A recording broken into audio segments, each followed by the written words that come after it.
Alors je commence cette vidéo en vous exprimant ma joie parce que le premier livre que j'ai écrit est publié. Donc il y a deux collections qui existent. Une collection qui est sur Amazon. Alors le livre fait quand même 550 pages et ce sont des vraies pages, hein. C'est pas écrit tout petit, mais c'est pas non plus des gros caractères. C'est écrit comme les livres des belles maisons d'édition. Donc il est disponible. Je crois que vous l'achetez, vous l'avez le lendemain ou le surlendemain. Voilà, donc il a commencé à être mis en vente aujourd'hui. Et depuis à peu près 15 jours, donc ceux qui me suivent ici ou sur Substack, hein, mais également sur les réseaux sociaux, savent qu'il y a un autre livre, le même en réalité, qui est à vendre, mais en passant directement par moi, puisque là, c'est plus véritablement un livre, c'est ce qu'on pourrait appeler un objet d'art, puisque donc il y a le même nombre de pages, mais à la fin, il y a un petit carnet, en fait, avec 15 pages blanches pour prendre des notes, mais surtout, la qualité du papier, la qualité de la reliure, ça n'a absolument rien à voir. C'est-à-dire que le livre objet d'art est cousu, donc la reliure est cousue, et c'est une reliure en carton épais recouverte de tissu en coton, et tout ce qui est sur la couverture et sur la tranche et au dos est gravé au fer, donc à l'ancienne. Donc c'est en surépaisseur et de façon dorée. Donc c'est véritablement un objet qui est beau, qui est agréable à prendre en main, qu'on peut lire, qu'on peut relire. Alors je n'ai pas insisté parce que ceux qui aiment m'écouter, ceux qui aiment me suivre sur Substack ou sur X savent à quel point j'attache de l'importance aux mots, au raisonnement, à la construction. Et ce premier tome, en fait, c'est finalement, j'ai envie de dire, l'accouchement d'un vieux rêve, puisque j'ai commencé à travailler sur ce livre en 2001, au moment des Tours jumelles. Et c'était un moment où j'ai véritablement pas pris conscience, parce que c'était quelque chose, euh, j'avais été bercé à tout ça, tout ce que vous m'entendez dire régulièrement sur les khazars, sur le diable, sur la main morte, sur le côté infiltration, le côté déguisement, mais également tout ce qui se passe au Vatican, euh, tout ce qui s'est passé dans l'environnement de Luther, tout ce qui se passe aux États-Unis avec les Mormons. Et évidemment, tout ça, depuis 2001, est devenu de plus en plus visible, mais c'est véritablement au moment du Covid où les choses s'accélèrent et sont tellement violentes que c'est possible réellement non seulement d'en parler, mais d'être audible sur ces questions. On sait que depuis toujours, il y avait des lanceurs d'alerte, mais ils étaient un peu comme Don Quichotte. Donc c'était et beaucoup sont morts rapidement dans des circonstances plus ou moins étranges. Mais là, on arrive au moment où euh, c'est tellement énorme, c'est tellement visible. J'ai pas besoin de vous rappeler prendre le café assis ou debout sur une terrasse, ce qui était autorisé ou ce qui était interdit. Et ça, c'était dans la bouche d'un Premier ministre. J'ai pas besoin de vous raconter à quel point aujourd'hui en Europe, les dirigeants européens réussissent à continuer à transformer Zelensky en champion de la démocratie, alors qu'il n'y a plus d'élection dans son pays depuis 2 ans, que constitutionnellement, il ne représente plus rien, et surtout que tous ses proches sont accusés et un grand nombre ont fui pour corruption, mais que lui est plus que soupçonné de ça. Et je ne parle même pas de poudre magique ou autre, alors que je crois qu'aujourd'hui, il y avait une réunion à l'Élysée sur l'usage de la poudre. Donc je ne vais pas rentrer dans le détail, hein. J'ai écrit d'ailleurs aujourd'hui sur mon Substack une lettre où je parle, ça m'arrive de temps en temps, véritablement de choses dans l'actualité française qui ne sont pas que de l'ordre du divertissement.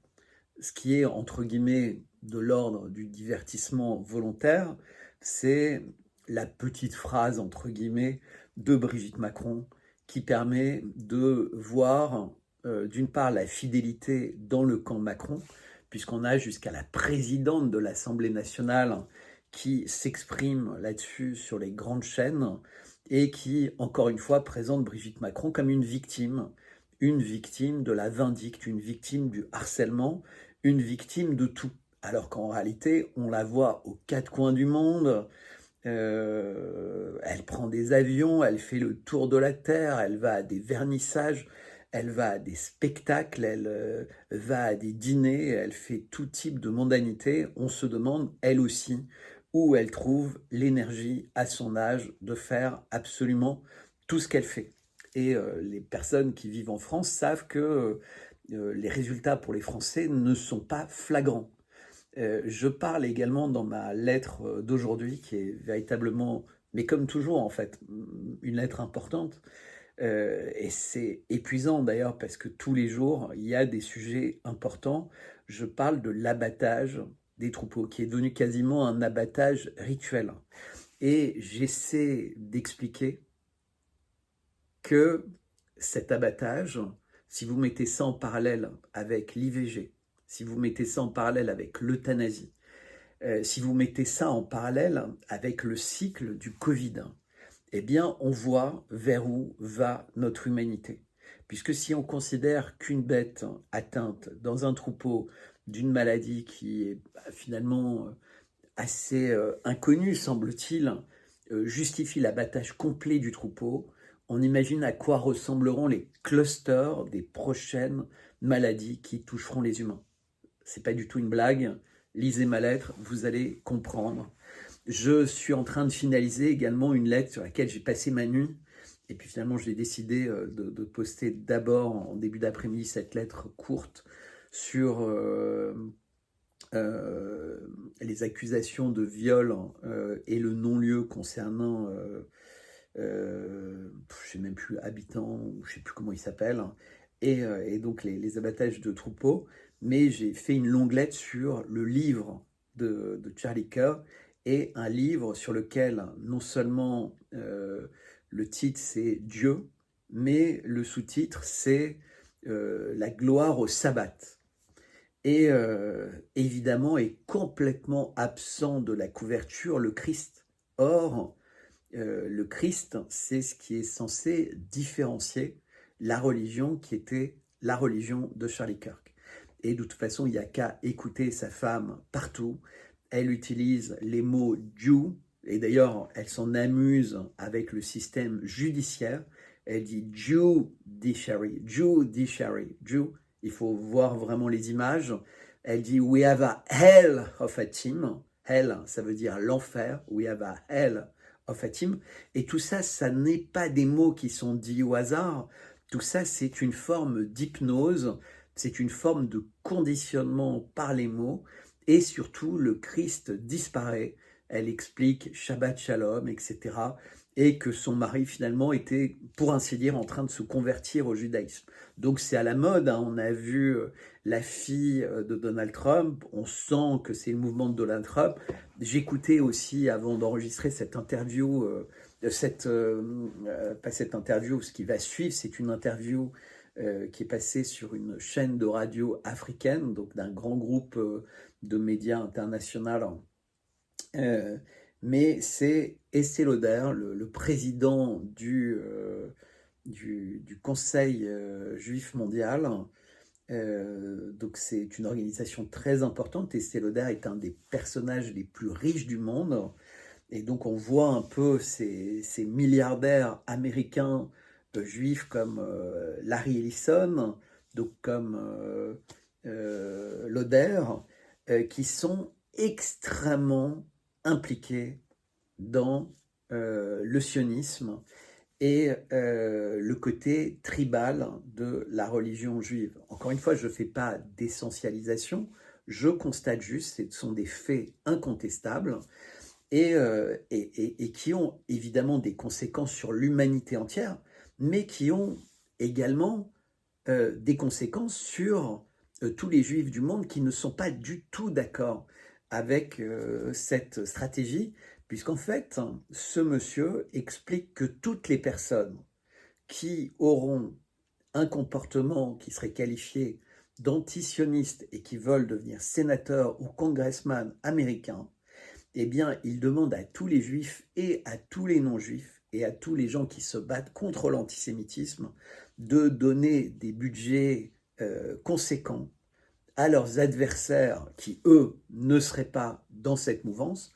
Donc on voit bien les personnes qui sont visées, c'est des gens comme Rand Paul, c'est des gens comme Thomas Massie, c'était des gens comme Marjorie Taylor Greene, mais qui a, elle, décidé de jeter l'éponge parce qu'elle a compris contre quelle armée, entre guillemets, elle allait devoir se battre et le type de moyens qui allait être mis en œuvre pour la détruire.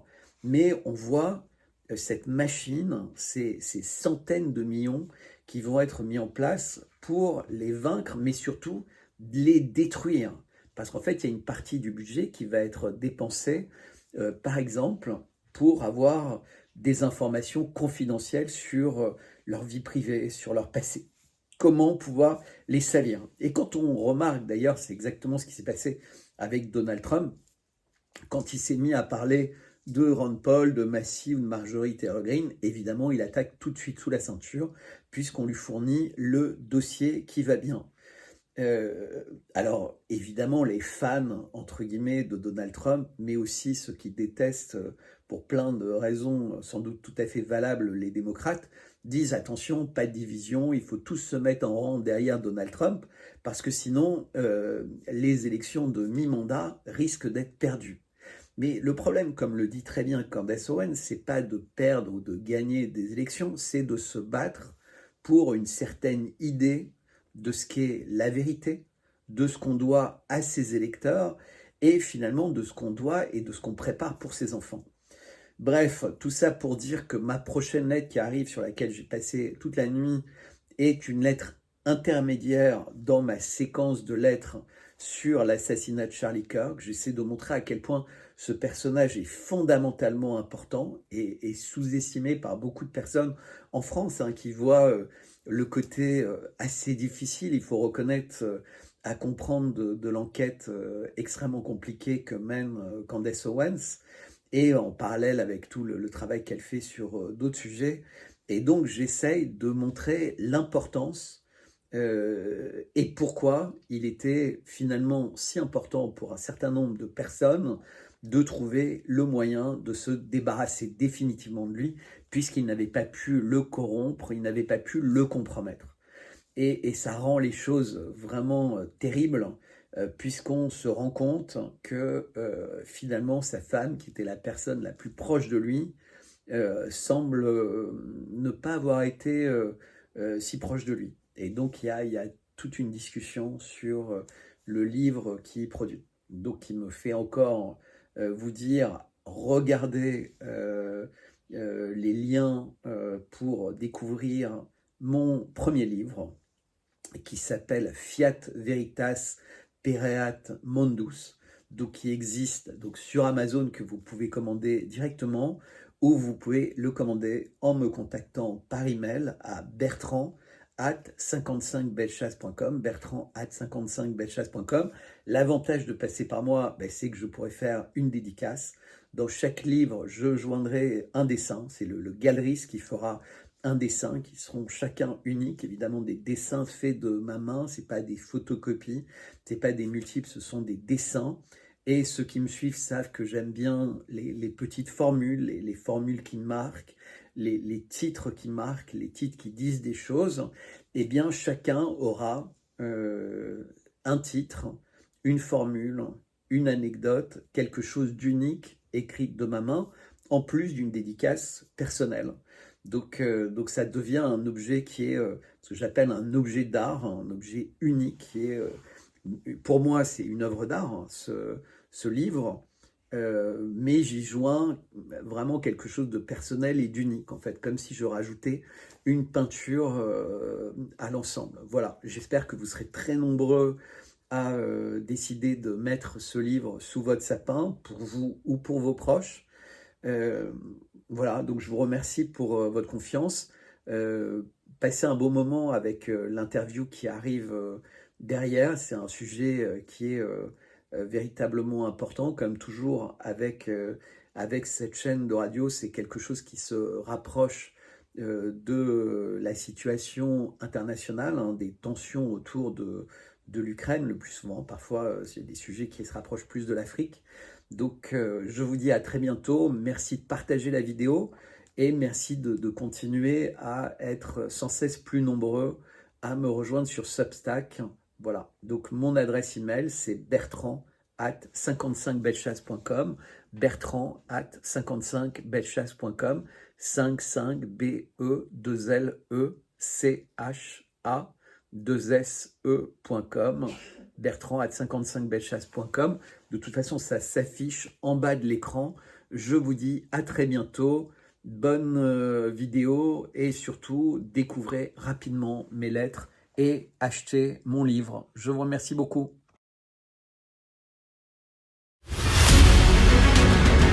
Zone de contact, une émission de Spoutnik Afrique. Africaines, Africains, bonjour et bienvenue sur Radio Spoutnik Afrique. Derrière le micro, c'est Anthony Lefebvre à l'émission Zone de Contact pour vous accompagner.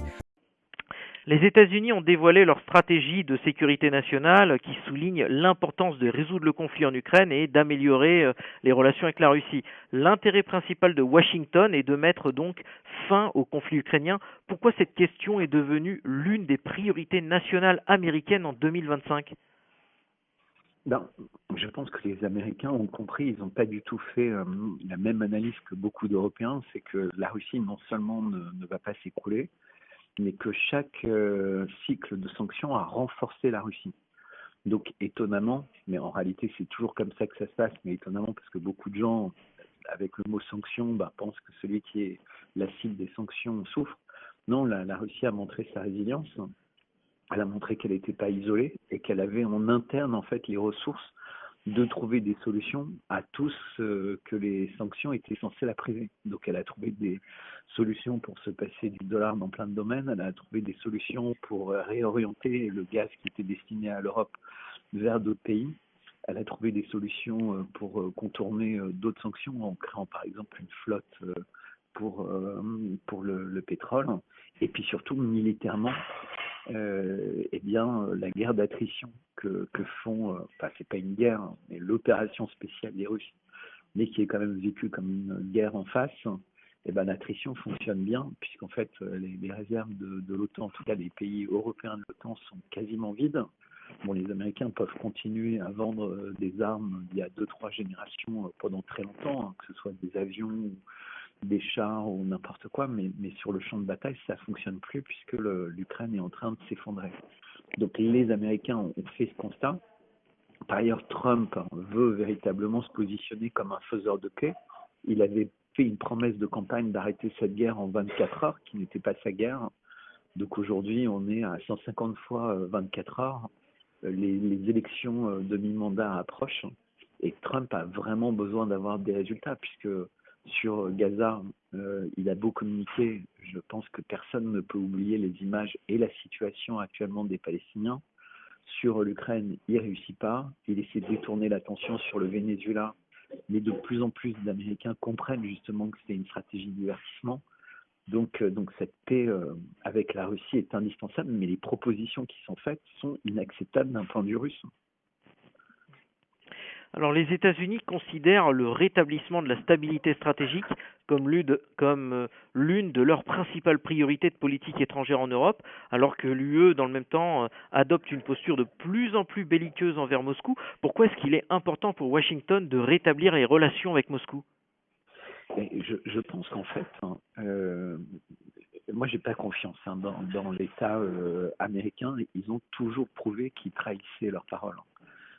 Récemment, on a par exemple l'accord avec les Iraniens, on a vu le résultat, on avait vu le cessez-le-feu à Gaza, et puis quelques mois après, à partir de mars, ça avait repris de façon beaucoup plus violente. Donc on voit qu'ils ne sont pas fiables, comme ils ont mal abordé, entre guillemets, la Russie, et que tel que ça a été abordé, ils sont en train de perdre, ils sont en train vraisemblablement de repenser un plan de changement de régime en se disant si on réussit à donner l'impression qu'on a stabilisé les choses, peut-être que Poutine partira, parce que maintenant ça fait longtemps qu'il est là, il a sans doute envie de vivre autre chose que ce rythme de vie de président d'un pays harcelé de tous les côtés, et ce sera plus facile avec un autre président de gagner, entre guillemets, cette guerre hybride contre la Russie, parce que l'État profond américain n'arrêtera jamais de vouloir détruire la Russie.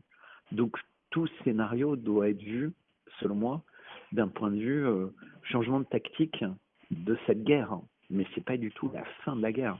C'est juste un vocabulaire qui est celui d'un changement de tactique. Trump dit que c'est le président de la paix. On voit qu'il est en train d'essayer de faire des changements de régime dans tous les pays qui dérangent. Et il dit, parce que l'Arabie Saoudite donne beaucoup d'aide, beaucoup d'argent, et voudrait que les choses se calment au Soudan. Et on voit bien que les choses ne se calment pas au Soudan. Au contraire, parce qu'en fait, Trump annonce oui, je vais m'en occuper. Et puis son État profond lui dit non, t'en occupes pas, laisse faire, t'as rien compris. Et puis comme il n'étudie pas les dossiers, il laisse faire, et ainsi de suite. Donc, clairement, moi, et c'est triste d'ailleurs, je pense qu'on ne peut pas faire confiance aux Américains. Ils l'ont prouvé trop souvent. Alors le document stipule que les États-Unis souhaitent que l'OTAN cesse d'être perçue comme une alliance en constante expansion. Est-ce que vous pouvez rappeler à nos auditeurs d'où provient cette perception et surtout comment cet abandon de l'élargissement permanent serait perçu par les autres membres du bloc ? Déjà, et c'est au moment de la Glasnost, sous Gorbatchev, il y a des engagements qui sont pris par les Américains qui sont on n'étendra pas l'OTAN au-delà de l'Allemagne. C'est-à-dire, si vous nous laissez réunifier les deux Allemagnes, il n'y aura aucun autre pays. Et ça n'a jamais arrêté. Par ailleurs, il y a des bases militaires absolument tout autour de la Russie. C'est-à-dire, il y a des centaines de bases militaires. Là même, ils sont en train de travailler sur la mise en place de bases militaires au Kazakhstan, c'est pour dire. Il y en a en Géorgie, il y en a en Azerbaïdjan. Enfin bref, c'est la folie. La Russie est encerclée. Et donc, la Russie avait mis une ligne rouge depuis toujours sur l'Ukraine. Et cette ligne rouge a été franchie par le gouvernement Zelensky qui, au lieu d'apporter la paix dans le Donbass, a non seulement accentué en fait la pression sur le Donbass, alors contraint par l'extrême droite ukrainienne, très militarisée, mais en tout cas il est allé dans cette direction dans laquelle se sont engouffrés tous les pays européens, en inversant évidemment le langage, en disant non mais évidemment l'Ukraine est victime, alors qu'on voyait bien le côté belliqueux, préparation d'une armée, etc. Donc, les Américains n'ont jamais demandé que ça s'arrête. Au contraire, ce serait naïf de croire d'ailleurs que les Américains ne s'intéressent qu'à cet angle d'attaque par l'Ukraine, puisqu'ils sont à la manœuvre en Géorgie, ils sont à la manœuvre en Arménie, ils sont à la manœuvre au Kazakhstan, ils sont à la manœuvre partout pour accentuer l'encerclement de la Russie. Alors évidemment, on est tous humains, donc on est capable de percevoir ce qui se passe autour d'Israël, on peut comprendre ce qui se passe en Ukraine, on peut comprendre un peu la position des Européens, on peut comprendre ce qui se passe au Venezuela, etc. Mais en réalité, c'est une guerre hybride à milliards de paramètres. C'est les plus d'intelligence artificielle, c'est les attaques de virus, c'est les logiciels, c'est la censure, c'est la diffamation, c'est la corruption, c'est la bio-ingénierie. Enfin, on voit bien avec sans cesse des nouveaux vaccins, des nouveaux virus, des nouveaux machins. La guerre, elle est totale. C'est très naïf de croire qu'on rentre dans une période de calme et que c'est la volonté des Américains parce qu'ils ne veulent pas ça. Et ils ne pourraient pas survivre d'ailleurs si le monde se calmait. Ils n'ont pas du tout la logique chinoise, par exemple, de construire des ponts, des autoroutes, des voies fermées et de faire monter le peuple avec des meilleurs revenus, des meilleures conditions de vie, une meilleure éducation, une meilleure santé. C'est pas du tout la stratégie américaine. Ils s'en foutent. Depuis que Trump est là, il n'a lancé aucun projet d'infrastructure. Il n'a lancé aucun projet pour que l'école soit accessible à plus d'Américains. Au contraire, il change ses règles pour l'immigration pour accueillir des centaines de milliers de Chinois parce que c'est que l'aspect commercial qui l'intéresse. L'Amérique en tant que peuple ne l'intéresse pas. Ce qui l'intéresse, c'est l'Amérique en tant qu'élite riche et qui domine le monde. Et donc, toutes ces actions vont dans cette direction-là. Et en plus, depuis son attentat, il s'est laissé convaincre par certaines diasporas qu'il était un prophète. Et donc, ça lui a tourné la tête. L'administration américaine, elle se dit en désaccord avec certains responsables européens dont beaucoup piétinent les normes démocratiques. De quels responsables et politiques s'agit-il selon vous ? Mais je pense que petit à petit, ils comprennent quand même le rôle central de Macron vis-à-vis de Zelensky, vis-à-vis de von der Leyen et surtout vis-à-vis des autres chefs d'État européens qui sont tout jeunes, ou voire Mark Rutte qui est le patron de l'OTAN, qui est un ancien Premier ministre hollandais et qui a été recyclé au niveau de l'OTAN. Mais tout ça pour dire que l'Europe, et là j'ai vraiment envie de dire l'Europe de Macron, puisque tous ces gens sont arrivés après Macron, elle est entre les mains de Macron et c'est lui qui, dès mars 2022, invite tous ces gens-là, ou leurs prédécesseurs, à Versailles pour s'engager dans une guerre totale contre la Russie. Donc au début, c'était censé être une guerre économique que les Russes allaient perdre très vite. On se rappelle des phrases de Bruno Le Maire et des différents ministres en disant on va mettre la Russie à genoux en quelques jours. Et finalement, ça ne s'est pas passé. Et alors, ce qui est drôle, c'est que ils réussissent à faire toutes les versions. D'ailleurs, maintenant que la Russie avance, et on le voit aussi bien par les échanges de morts que par les cartes, ils disent non, mais c'est des actes désespérés d'un pays qui a besoin de conquérir toute l'Europe pour survivre. Enfin, alors qu'il y a quelque temps, la Russie était censée utiliser des pièces détachées de machines à laver et de voler des vêtements pour que ces soldats puissent faire la guerre. Donc on est face à des gens qui mentent mais sans arrêt et les Américains qui sont pas les derniers menteurs commencent à en avoir assez, je pense. Ils ne comprennent pas cette manière d'agir. Ils aiment bien contrôler le narratif et les mensonges. Et puis surtout, je pense qu'il y a une diplomatie invisible qu'on ne voit pas, qui se passe au niveau des généraux, au niveau d'un certain nombre de personnes entre les États-Unis, la Chine et la Russie, et dans laquelle il doit y avoir un autre vocabulaire qui passe. Et souvent, d'ailleurs, Vladimir Poutine l'évoque. Il dit il y a ce que vous voyez et il y a ce que vous ne voyez pas, en fait, dans les discussions. Alors, je ne pense pas que les 5 heures avec Witkoff et Kouchner fassent partie de ces moments-là où il y a des choses importantes qui sont dites, puisque c'est des réunions où il y a trop de personnes présentes et impliquées pour que les messages les plus forts passent. Mais la Russie, quand elle montre ses nouvelles armes atomiques, ses nouvelles armes hypersoniques, ses nouvelles torpilles comme Poséidon sous-marine, son missile à propulsion nucléaire, ils font passer des messages très très forts. C'est pas le hasard. Ils pourraient garder ça secret. Ils le montrent parce que c'est une manière de dire on ira jusqu'au bout. Donc, soit vous voulez aller avec nous jusqu'au bout, soit vous vous calmez et vous revenez à la table des négociations. Parce que depuis mars 2022, la Russie veut que cette guerre s'arrête. C'est invariablement les Européens qui ont tout fait pour saboter. Alors, je ne dis pas que les Américains n'étaient pas mécontents, puisque ça leur apporte des centaines de milliards. Mais n'empêche que l'Europe s'est auto-suicidée. Pourquoi ? C'est la question à laquelle il faudra qu'on réponde. Alors l'énergie nucléaire et l'extraction de minéraux critiques devraient devenir des secteurs clés pour les investissements américains en Afrique. Le document indique que le développement de l'énergie nucléaire ainsi que des technologies liées au gaz naturel liquéfié et au pétrole avec l'aide des États-Unis générera des profits pour les entreprises américaines et renforcera leur compétitivité dans l'accès aux minéraux critiques et à d'autres ressources. Dans le même temps, le document note que les États-Unis ne considèrent plus le Moyen-Orient comme un facteur dominant de leur politique étrangère.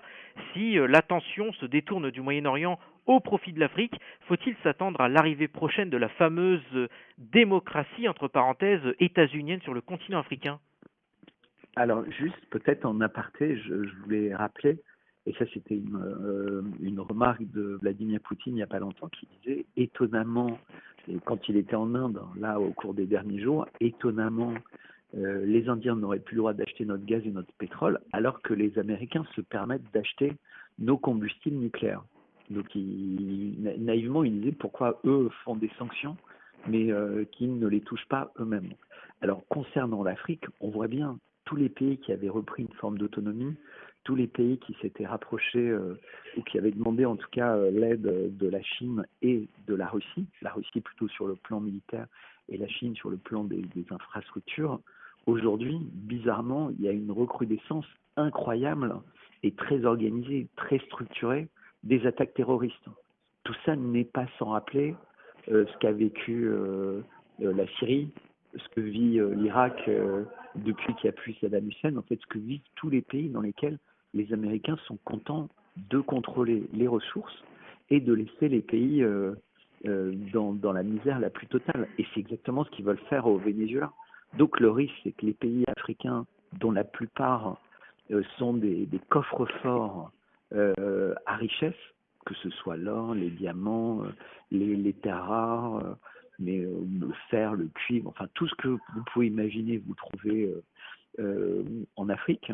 Et donc les Américains verraient d'un bon œil de recommencer à coloniser 2.0 avec leurs grands groupes toutes ces richesses et laisser des États exsangues au milieu de guerres terroristes, etc. Et sans laisser la possibilité à la Chine et la Russie de les aider à se restructurer. Et c'est vraiment ce qu'on observe à chaque fois. Donc je pense que la stratégie américaine, elle est claire. Et là, elle va arriver, et elle est d'autant plus claire que comme la France a été un peu éjectée de cette région-là, et que les Américains ont horreur du vide, et horreur, entre guillemets, que les Russes et les Chinois peuvent aller sur le terrain de chasse gardé qu'ils ont ou leurs partenaires ont, eh bien, oui, ils vont accélérer. Et comme ils n'ont plus la puissance qu'ils ont pu avoir à une certaine époque, eh ben, c'est pour ça qu'ils aimeraient bien se détourner un peu de l'Ukraine et du Proche-Orient pour se focaliser sur l'Afrique. Donc, vraiment embêter la Chine, surtout, plus que la Russie. Et ensuite, je pense que leur attention se retournera vers Taïwan. Je termine par une dernière question. Est-ce que vous pensez que les États-Unis peuvent réellement concurrencer Rosatom dans l'exportation de technologies nucléaires vers l'Afrique, au regard du financement, du savoir-faire, mais aussi du poids géopolitique ? Tous les secteurs économiques américains sont d'une part corrompus et d'autre part complètement dépendants de cerveaux de personnes formées à l'étranger. Et donc, dans les domaines extrêmement stratégiques comme l'atome ou les armes de nouvelle génération, qui sont des domaines secrets défense, eh bien, c'est très compliqué pour les Américains de redévelopper ou d'améliorer leur savoir-faire, puisqu'ils ne forment pas d'ingénieurs maison qui ont envie d'aller dans ces secteurs-là. Ils se focalisent plus sur la banque, le conseil, les métiers d'avocat, enfin, plutôt que la recherche, entre guillemets, scientifique. Donc non, le retard des États-Unis, ils ne vont pas le rattraper dans ces secteurs-là. Mais je pense que c'est toujours la même manière. Les Américains se disent que dans les accords, entre guillemets, de fausse paix à la Russie, ils aimeraient bien faire ce qu'ils avaient fait dans les années 90, c'est d'aller braconner les grands groupes russes et leur savoir-faire. Parce que c'est toujours comme ça qu'ils procèdent. Et ils procèdent en imprimant des dollars qui n'ont pas de valeur pour acheter des choses qui ont beaucoup de valeur pour eux. C'était à l'instant sur Spoutnik Afrique l'analyste français Bertrand Scholler.